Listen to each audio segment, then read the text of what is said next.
I'm Sunshine. I'm 15. I'm a freshman in high school, and I've had the experience of being bullied. I'm your average teenager.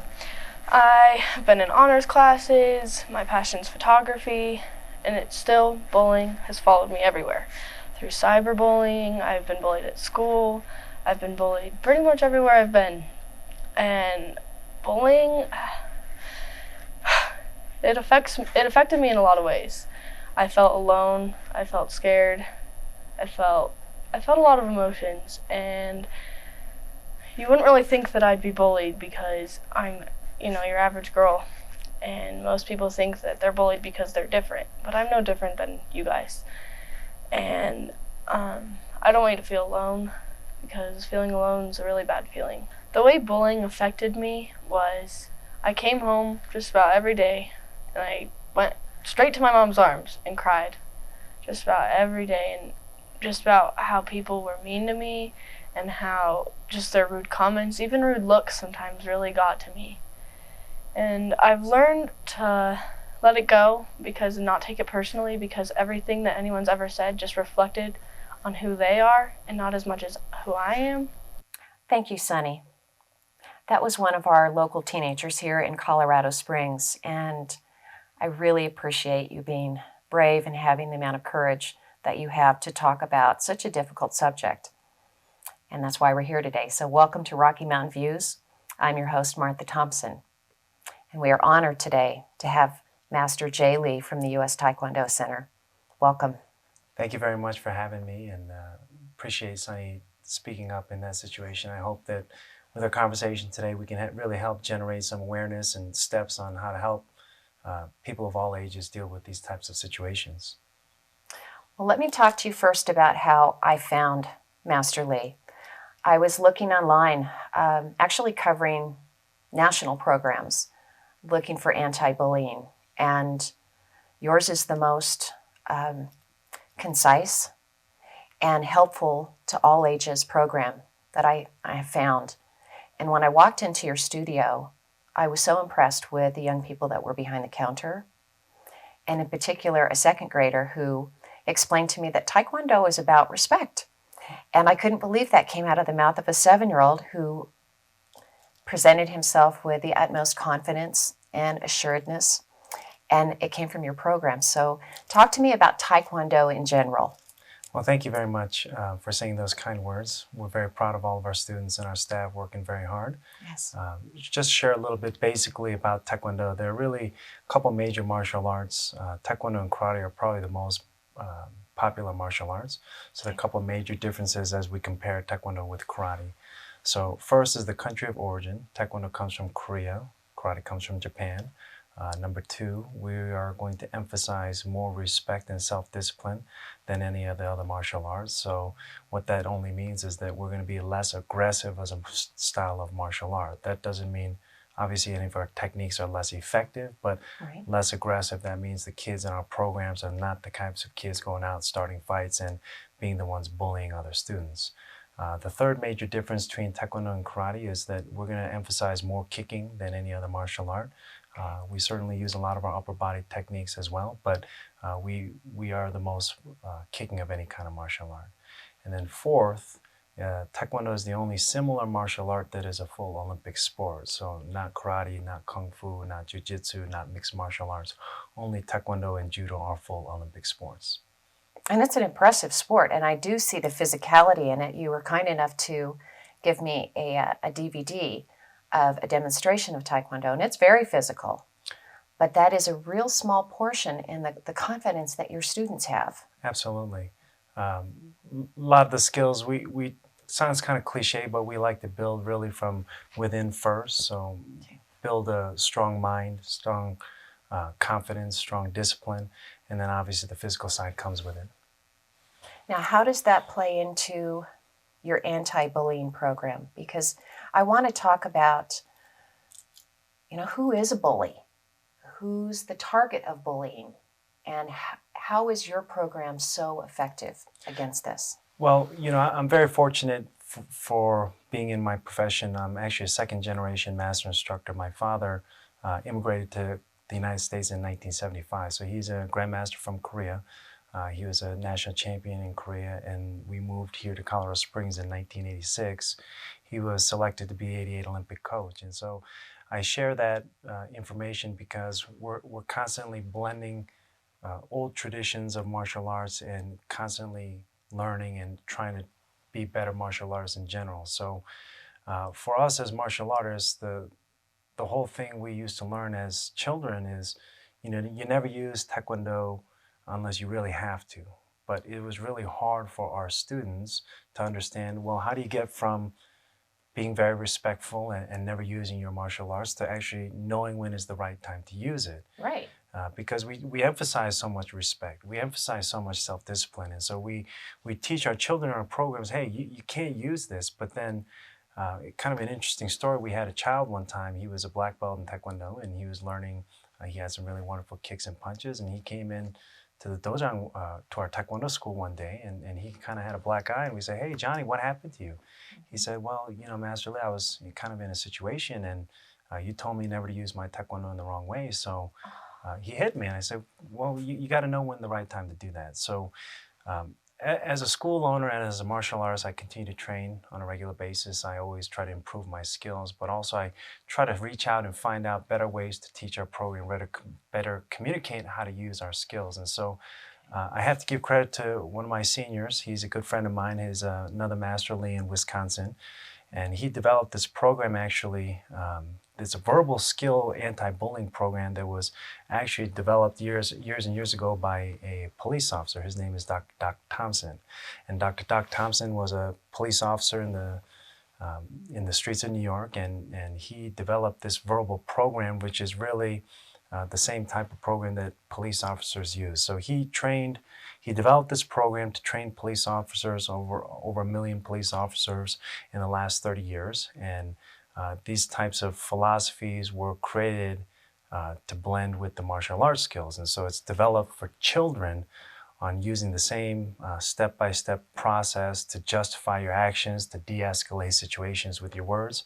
And then as a martial artist, if you get in a situation where the situation escalate, and the student feels like they are truly in danger, then they know it's the right time to use their martial arts skills. Now, with a team as Sunny, who does not hold a black belt, she doesn't know Taekwondo yet, because I want her to be there. How do you teach them verbal self-defense? Can they start when they're already in high school and have effective tools against bullying? So maybe start off with, you know, who is that bully and who's the target? So how do you start helping kids today? Well, it's never too late to get started in a program. Okay. And there's always a way to correct any type of problem that there is out there. As far as understanding how to work with bullies, I think we try to identify where the bully is coming from. So in other words, bullies and criminals, they're smart. You know, they're going to take a look around and evaluate all the different people out there, and they're going to see who is the best target for me. So in other words, a bully is not going to go and pick on the star quarterback of the football team because he's big, he's popular, he's muscular, he's all those situations. And so a bully is going to look for a student who they can sense has low self-esteem. And so low self-esteem, the way you can tell with body language is how you might walk down the hallway, maybe a slouch back, maybe constantly looking at the floor. Maybe that type of student doesn't have many friends out there. Obviously, I'm not trying to create a blanket situation for it, but just speaking generally, bullies are like criminals. Criminals, if they're standing outside of a Walmart and they're going to try to figure out who they want to mug, they're not going to mug the 6'10" guy who's 250 pounds. Right. They're going to look for the weaker student. Okay, so there are signs of vulnerabilities that you can help kids figure out for their specific circumstances. Absolutely. All right. And so first way to tell level of self-esteem for a student in general is body language. Okay. Number 2 is eye contact. And number 3 is what is the tone of their voice when they speak. So when they speak with somebody, do they stutter a lot? Do they say, do they look you in the eye when they talk? And so those are the 3 indicators of how to check the level of self-esteem from a student. And that's the type of thing bullies are looking for. Okay. So we understand what they are. Now, you also, in working with kids, you help them to figure out what are their strengths and what are their weaknesses. How do you do that? So we use a term called anger guard, and an anger guard is to really figure out what is your weakness. So in other words, bullies, if they target a child, they're going to find out what makes them upset, and they want to create a reaction from it. So try to just use a simple scenario as simple insult, hey, you're a dummy.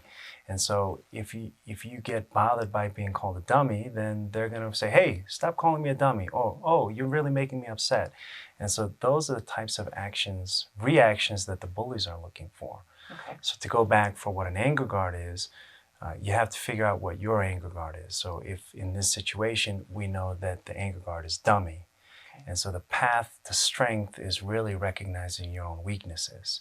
And so that's a really important part of it. If you're trying to deal with a bully, you got to figure out what it is that they are targeting, and then you have to learn how to control that. So in this situation, if being called a dummy is my anger guard, then I have to know how to control myself when somebody calls me a dummy. And that kind of brings us to the next term we use in this program. It's called mushin. And mushin is an Asian term for staying cool and staying calm. Because as we know, as human beings, whenever you're upset or you're angry or you're scared is when you don't think the same way you normally do. And so once you figure out what your anger guard is, so in this situation being called dummy, then you have to develop mushin when being called dummy. Right. And then that way, when the bully calls you a dummy, then the bully won't get that same reaction. And so you have to kind of create a state of peace in your mind when that comes out. And you can teach kids how to do this. Absolutely. That's great. Now, this program is not just for kids. Certainly not. It's really applicable for all ages, and I think it's even helpful for dealing with relationships in general. I agree. Oftentimes, when somebody makes me upset, I'm not thinking normally, and we always get in those situations, I really shouldn't have said that. I was upset when I said that. Mm-hmm. And so learning how to control your anger is really important for developing all kinds of relationships. And certainly a lot of altercations can be prevented for adults as well with using these types of basic philosophies. There's a whole lot of mushin that could be practiced while people are driving. Absolutely, absolutely, absolutely. And I think that's a really great point is that anger guards change over time. As adults, we don't get bothered when people call us names anymore. Correct. But if you're driving in the car and you've got your child in the back seat and somebody says something, then you really lose control. And so the key is always learning how to control your anger. So you're no longer in a reactive state. Absolutely. I love that.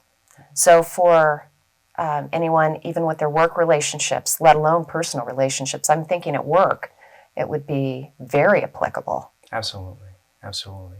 And there's never one simple answer for anything. It's always trying to figure out different scenarios and practicing it. It's kind of like when we were children growing up, and you would be insulted. My parents and other people, teachers, they would say, "Hey, so-and-so is calling me a name," and they say, "Hey, be a bigger person. You just got to ignore it." But that whole philosophy doesn't work anymore. With all the situations where bullies will be persistent, like Sunny mentioned, there's cyberbullying. They're going to find a way to reach you. And so if you simply ignore it, it's not going to work anymore. It's like if I were trying to kick or punch you, you couldn't just ignore it. You'd have to do something. You'd have to get out of the way, or you'd have to block it. And so part of the next step is we teach verbal blocks. So a simple analogy is if you feel like you're getting punched, then you learn how to block a punch, or you learn how to block a kick. Same thing, you've got to learn how to block verbal assaults as well. And so there are many different types of verbal assaults, and there are many different ways to block those verbal assaults. I can give a simple example is, you can use a polite threat is a word block. So oftentimes when students are getting bullied, they make threats to bullies. So as an example, bully will say, "Hey, Johnny, you're a dummy." And then Johnny will say, "Hey, stop calling me a dummy." And that type of reaction is more assertive, and it's going to create more friction between the bully and Johnny. So, or Johnny might say, "Hey, stop calling me dummy. If you don't stop, I'm going to go tell the teacher." And then that's another threat to the bully. And so the bully, that just escalates the situation. Always. And the bully is going to get more upset. So the way you could do a polite threat is, bully calls Johnny dummy. Hey, Johnny, you're dummy. You're a dummy. And Johnny can say, well, Sam, I understand you don't like me, but the teacher's over there. I don't want the teacher to hear, and either of us get in trouble. And it's a very subtle way, but rather than making a threat saying, hey, I'm going to tell the teacher, it's a polite threat. Hey, I saw the teacher in the hallway over there. I don't want her to hear, and both of us get in trouble. A scenario for an adult to use is that maybe in a parking lot there's an altercation and there's some kind of situation. Say, hey, you know what, sir? I know you're upset. I know I took your parking spot. I really didn't mean to do that, but I saw a police officer over there in the parking lot. I don't want us to get in any trouble. Let's just move on with our day. Will you accept my apology? So a lot of different ways that you can do a polite threat as opposed to saying, hey, there's a police officer over there. You want me to go get the police officer? Right. So you're not matching energies. Exactly. And so if you simply ignore it, it's not going to work. So you have to learn how to speak confidently, coolly, and give them different scenarios and let them see that taking an easier path is always better than going the other direction. So how does that work with cyberbullying? Say if someone's getting I know that there are several schools that have dealt with Facebook pages that have been the definition of mean girls, in particular girls, but also texts coming in rapid fire on phones. What kind of action can be taken around that? Well, I think that as far as cyberbullying goes, there's a lot of different steps as far as getting other people involved. I think that if it's in a community environment, social environment, right? So if somebody on Facebook makes an insult, and then the person getting verbally attacked on Facebook can get the community involved, saying, hey, you know what? If you're calling me ugly, then are you saying that everybody else who wears this type of hat is ugly too? And so that kind of de-escalates the situation that way. So there's lots of different stuff. There's a lot of different ways to deal with it, but I think as far as cyberbullying, I think that oftentimes you do have to get authority figures involved. I think you're right too, and I know I'm putting you on the spot because it's not a specific incident, and you can deal with a specific. I know I'm coming out with broad generalities. What I want everybody to know is they do have an answer, and what I've seen in these kids and what they get out of this program. I have to tell you, at first I was thinking, okay, are they cowering? Are they feeling submissive? And they're not. They're carrying themselves with incredible confidence. They feel great about themselves. And so just that in and of itself is not going to attract a bully. Absolutely. Because they don't have any of the behavior, at least outward behavior, of a target. Absolutely. I think the confidence piece is one of the main things we really emphasize working with children on. Not only does it help prevent dealing with bullies, but it helps develop life skills for children. So that if they believe they can be successful at X, Y, Z, then we know they can be successful later on in life. And so the confidence piece is really important, that A, make sure that your child doesn't get bothered so much by the words of a bully. Right. But B, definitely, it helps prevent that, my body language, the way that I speak, people are less inclined to bully me, helps prevent that way as well. That's just super. Now, you have several schools in the area. Tell me about your different schools. We have 4 locations in the Colorado Springs area. We've been around since 1986, so almost 27 years here in the Colorado Springs community. Our original school is down by the Citadel Mall. It's on Academy between Palmer Park and San Miguel. Okay. So that was the first school we opened almost 27 years ago. The next school we opened is northern part of the Springs. It's on Academy Boulevard between Dublin and Vickers. The name of the road is called Lehman Drive. Okay, I know where that is. Yes, ma'am. And then the other location in the Springs is in the Briargate area. It's in Research and Union. And then our 4th headquarters location is in the Monument area by the Home Depot and Walmart in Monument.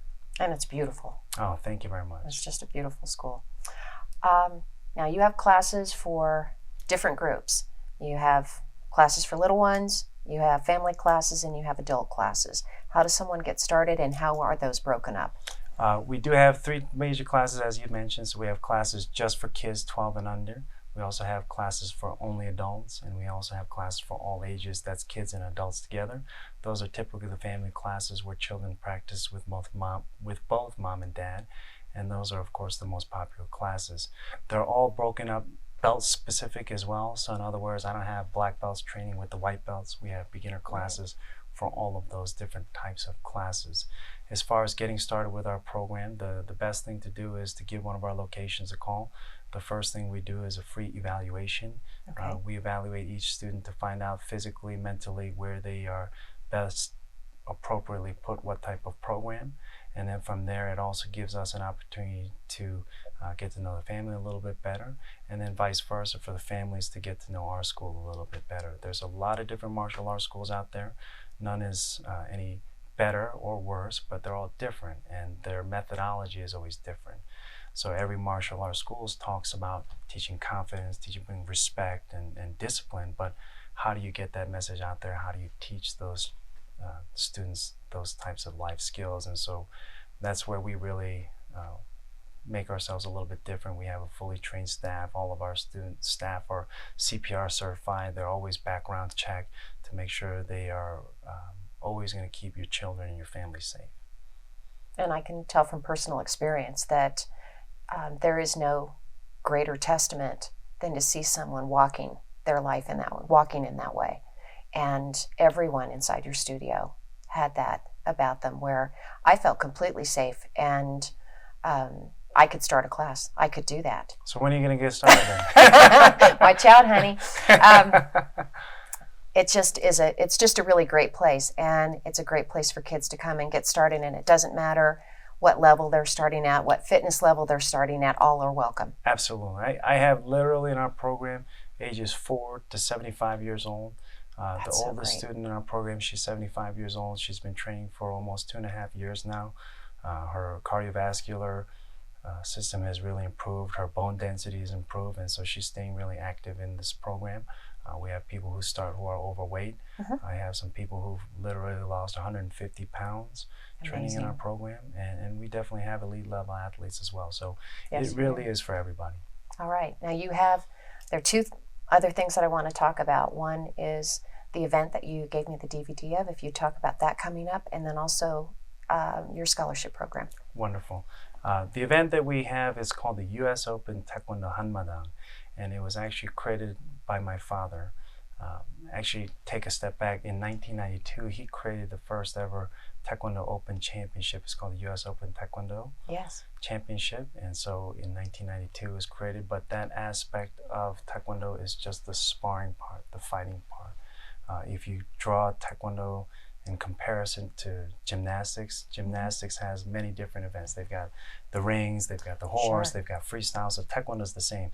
The fighting sparring part is just one part of Taekwondo. There's also forms, there's board breaking, and so what my father realized is that sparring is just only for the elite athletes, and so really we want to open up the opportunity for everybody to participate in Taekwondo on a national and international level. And so the Hanmadang is a festival, and it's really made up of children and families that they can participate in a national and international level. And so for an 8-year-old child, they can become a world champion in board breaking. They can become a world champion in forms. And so the Hanmadang has board breaking and has creative forms where students make up it to their own routine to music. We have a high kick competition, which is we raise it high, high, high, and see who breaks the highest. Our goal is we have a student who's shooting for 9 feet to break and run and jump a kick. And then we also have a spinning hook kick, which is you break as many boards as you can in 30 seconds. There's a lot of different parts of it. So it's going to be held June 21st and 22nd here in Colorado Springs at the World Arena. We are anticipating about 1,500 athletes from all over the world. I was just reviewing the list. We have 5 people already committed coming all the way from Indonesia to participate here. So it's right here in our backyard.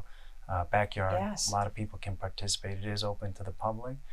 We're also going to give away a brand new Kia Soul. So Kia, the car Kia is our presenting sponsor.